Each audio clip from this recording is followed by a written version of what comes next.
can see, I started the destruction already. Was able to save all my buildings.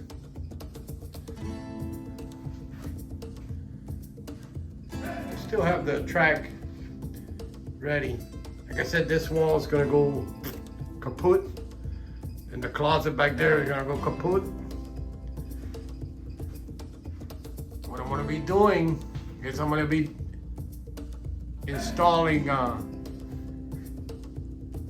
what do you call those lights that go in the roof?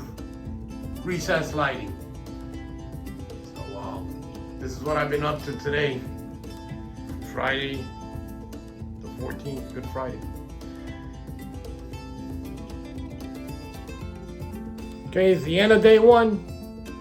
Show you what I did. Turn the camera around.